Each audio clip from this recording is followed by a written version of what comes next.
All right.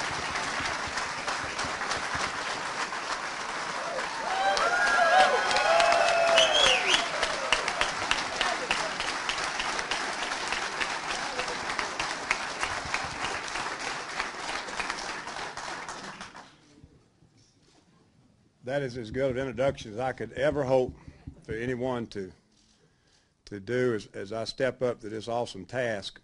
But I was really excited and fired up about this challenge, and after listening to these last 2 or 3 statements, it's almost intimidating. But it's very unique when you have an opportunity to come back to an institution where you've already worked, especially when it's an opportunity to be the head football coach. I think that whatever or whomever would have been chosen for this job had stepped up to this podium, they would look at it with an awesome respect, with an excitement, with the enthusiasm to get it done. But it's even more special to me because I've been here. The things that Dr. Saunders has already mentioned, the winning seasons, the bowl wins, the most wins in a season this year in the history of the program. It's a challenge, but it's an exciting challenge. So I cannot tell you how honored I am to have this opportunity to be here and to address this group. And it's really, at this stage of my career, it is absolutely the most exciting thing that's happened to me at this time. I want to stop at this point. I want to introduce my wife. With all due respect to everyone in here, she will be the #1 Golden Eagle fan.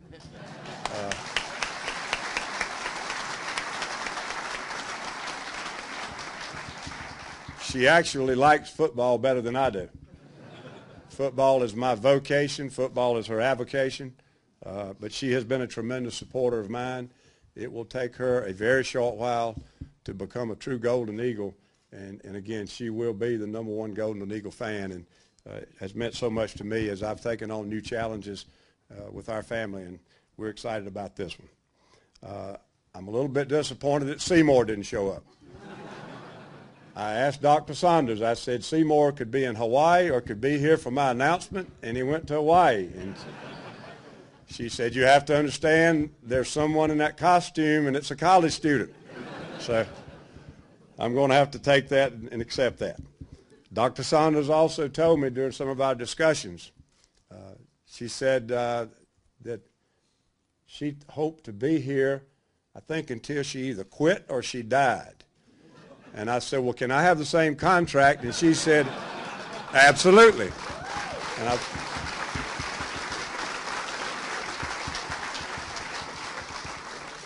someone told me that Bear Underwood is in the audience, and I haven't found him yet. There he is.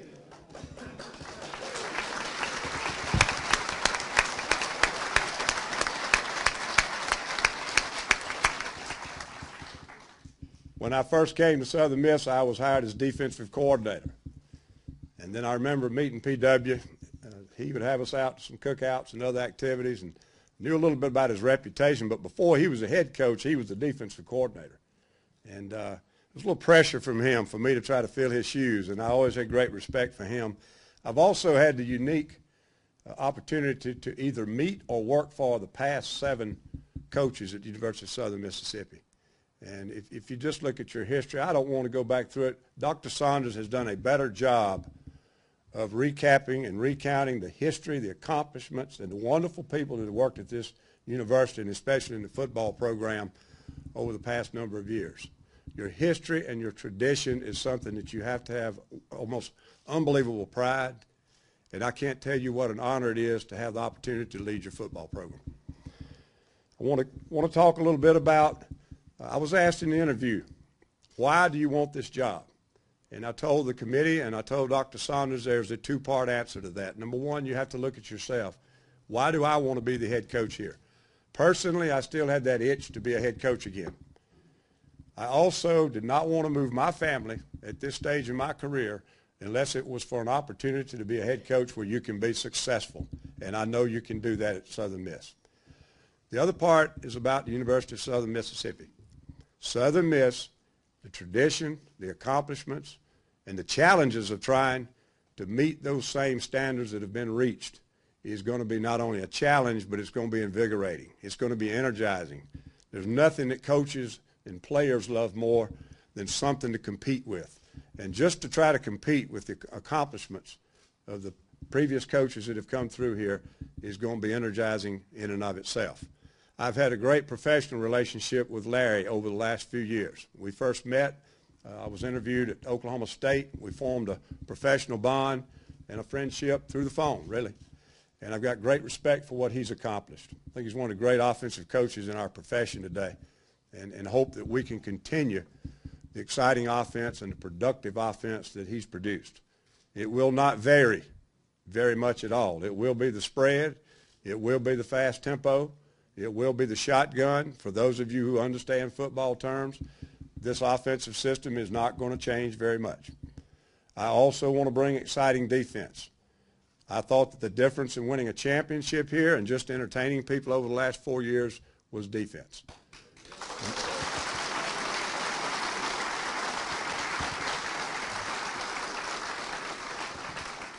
And obviously, the most overlooked and sometimes underappreciated aspects is the kicking game.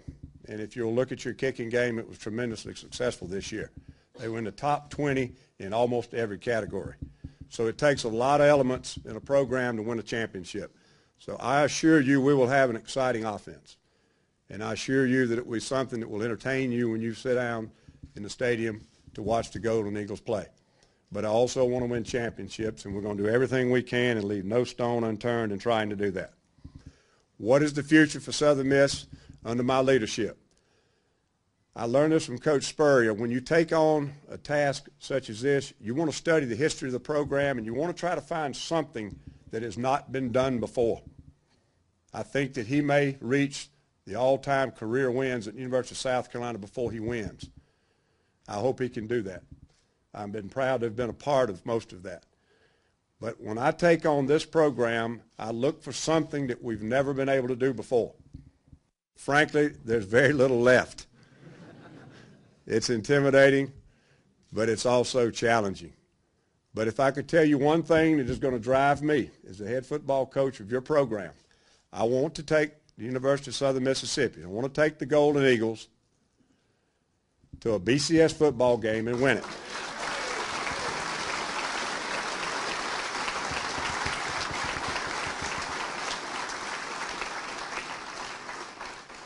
I don't want to belabor this issue. The system in college football is the system. So we exist within the system. We're going to fight the system, and that's where we're going to try to accomplish this. They deserve to go this year, but we didn't. And I hope that that's one step we can take. There are a lot of shelves that need to be filled with accomplishments, trophies, awards, championships.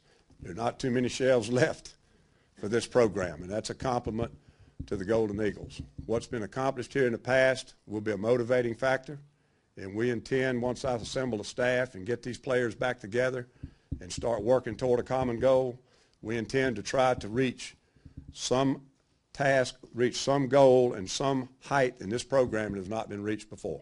And you'll have all of our efforts in trying to do so. I'm an unpleasant loser too. And Dr. Saunders spoke of the unpleasant loss 2 years ago at our stadium.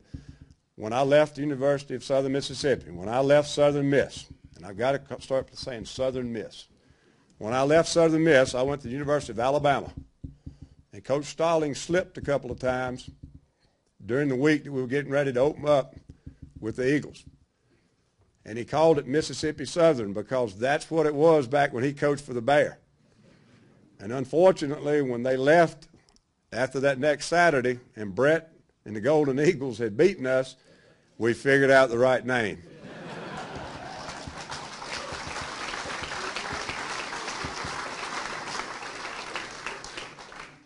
I tried to tell him during the week, but Brett told us that Saturday.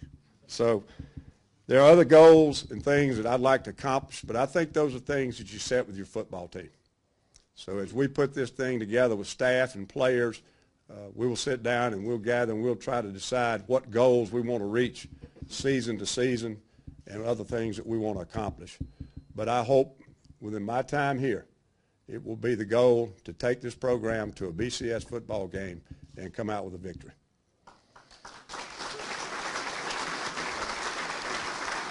Do we want to open up the questions, or will that simply be for the media? We can do, Jim?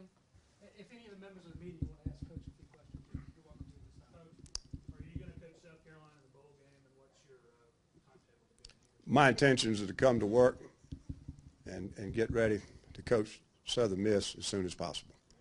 And there are two things. Obviously, that's always a difficult decision.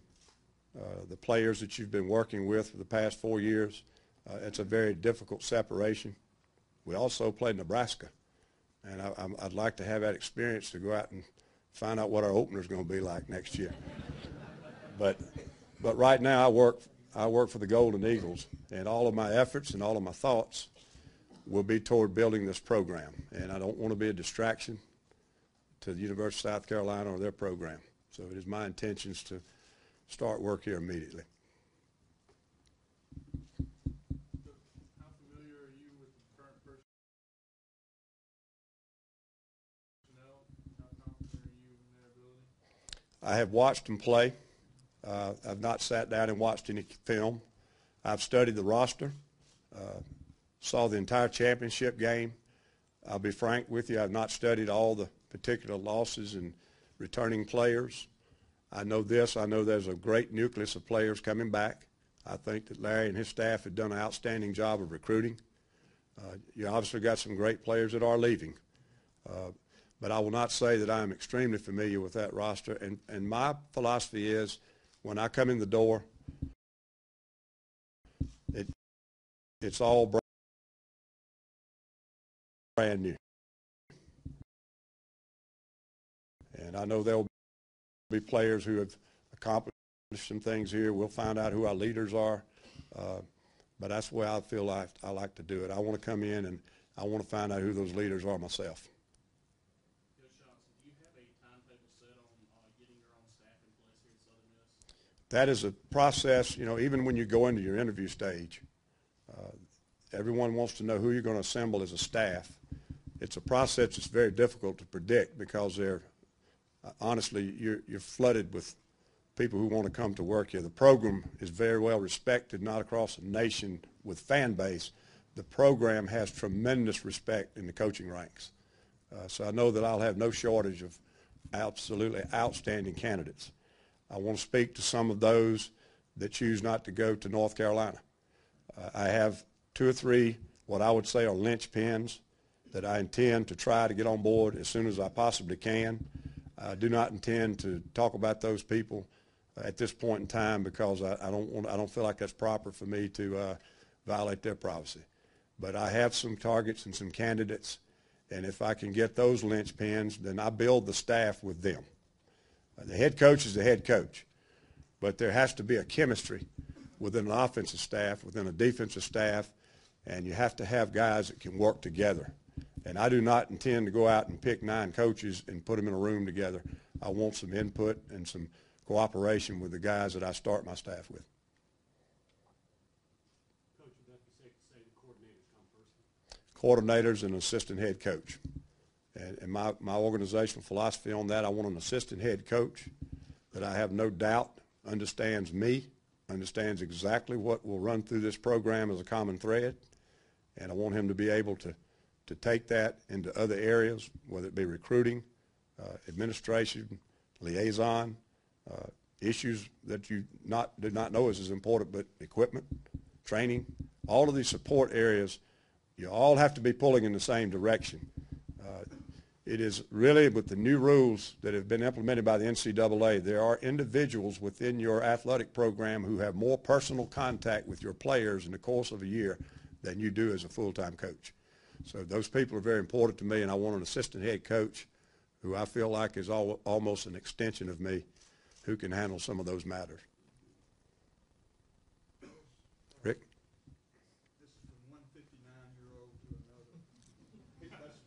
That's one thing it's going to raise people's eyebrows, being 59 years old and becoming a head coach at a new school. Talk about that and how many years you think you can coach. Well, I appreciate you saying 59.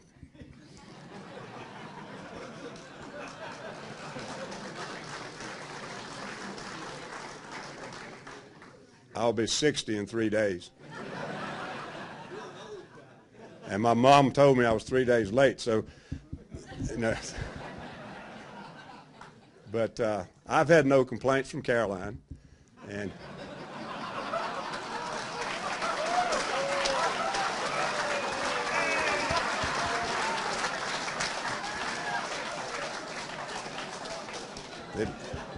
at least none I want to share. So.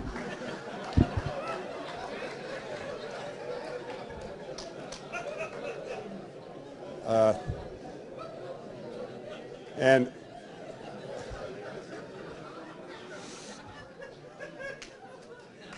my 11-year-old, my 9-year-old, and my 7-year-old, they're pretty tough. I've kept up with them pretty well.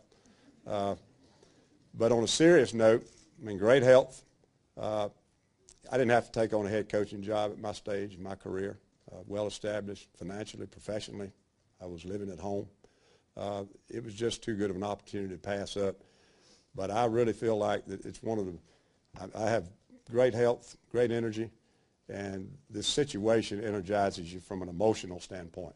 So I have no problems and no qualms about the energy level that it takes.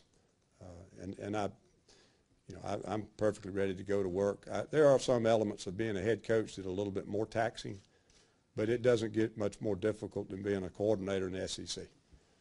That's a demanding job. Talk about your level of confidence as far as recruiting goes. You've been here and several other places in the Southeast region. Just talk about your, level of confidence coming to a place like this and being able to recruit. Well, the first thing you have to have is a good product to sell. So I don't want to shortchange the fact that I'm going to be recruiting for a program that just has unbelievable tradition and history. We have absolutely, obviously talked about that enough up here. I think that's said enough. It was my experience when I coached here that players in this region love this environment. I disagree with a lot of people who say that all these football players are looking for is a 4-year combine, national TV, and a chance to go to the NFL. A lot of them are looking at the environment. They want a degree. Many of their parents are absolutely focused on them getting a degree. They're concerned about the environment. Their kids are going to go to school. Very often they're first-generation college.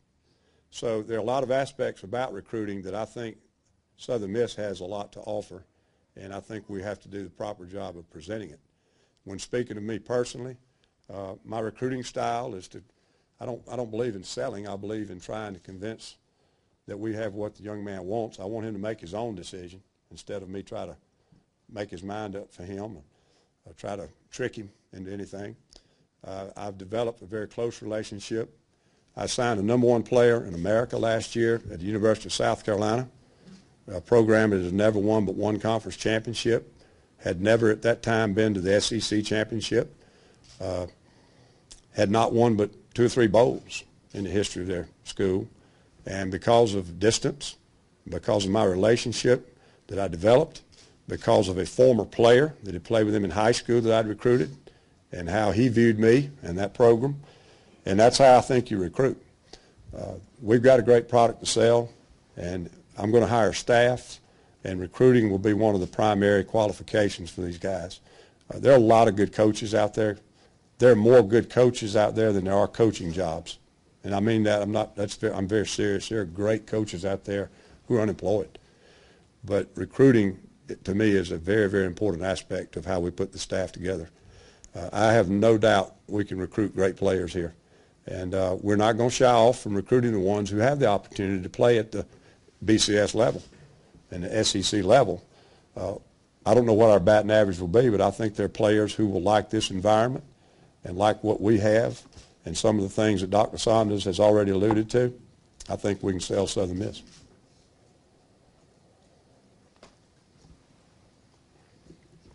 Any other questions? Coach, this is a heck of a Christmas present, isn't it? Well, I'm going to take this as the birthday present and then maybe get something else for Christmas. When I was little, I got the 2-for-1s. And now that I'm old, everybody remembers your birthday somewhere around Christmas, isn't it? So they don't ever forget. So it's been the worst in worst situation you could have, but it is. And what a wonderful time for my family. We're blessed and honored to have this opportunity. And whether it's for my birthday or I've already got a nice tie from Mark. But whether it's for my birthday or Christmas, what a wonderful thing to happen right now for me and my family. Thanks so much, guys. Thank Do you. we need to lead them in the chill one more time? Come on. Can you do this? And it's just Southern Miss, Okay, we'll do this one more time. Okay, Coach, you do it. Southern Miss. Southern Miss. Say it. not hard. That's all you have to say.